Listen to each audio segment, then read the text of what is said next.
Hey everybody, once again welcome to our ongoing Advent drawing journey.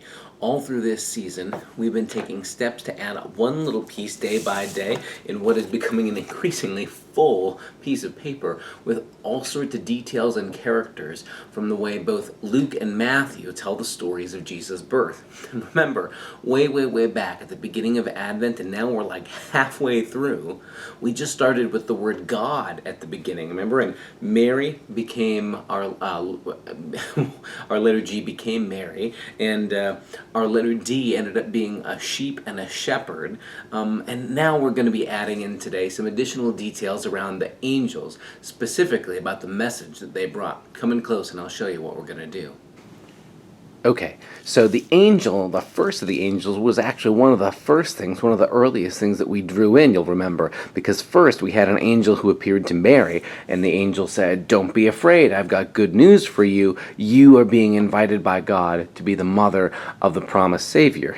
And after that, that sets into motion the whole rest of this story. We also talked about later on, when Jesus is born, the angel shows up to a bunch of shepherds, sheep herders, who are watching their sheep at nighttime, and a whole chorus, a whole choir full of angels break into song and are praising God, but also bring a message: peace on earth to those whom have God's favor. So we can't make our picture sing, but we can write in the words, almost like a cartoon would have a speech bubble, except we're going to make it look like it's written on like an old-fashioned kind of banner. This is actually something that in the past old-time artists would do. They would, instead of making little cartoon speech bubbles, put sort of the words that each person was supposed to be saying, almost making it look like it's on a banner, especially if it's meant to be sort of a Bible story to suggest what's being said.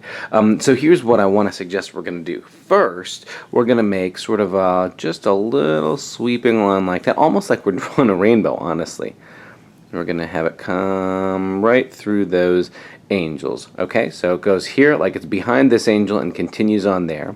And we're going to make a second line that sort of follows that same direction, right, like that. Good. And then we're going to pick it up over here, almost sort of like we're drawing a roadway, but this is going to end up looking sort of like a scroll. Let me show you how we're going to do that. We're going to connect these two on this side, and we're going to make it sort of look like we've got the end of a scroll or a banner or something like that. And then over here we're going to do the same thing. We're going to bring this, and now it kind of looks like we've got a banner here. We'll just sort of connect our lines just a little bit there. And now we've got ourselves a scroll that our words, there we go, that our words peace on earth can go on. So we're going to write peace over here, P E A C E. Good so far, right? And then on, O N, earth, E A R T H. Hopefully that will remind us every time we look at this picture that when the angels showed up, it was not just cool because, wow, angels, but because they brought the message that the coming of Jesus meant peace for all peoples, that God's sending Jesus is about binding up all the world, all creation, in God's reign of peace and of justice and of righteousness and of mercy for all people.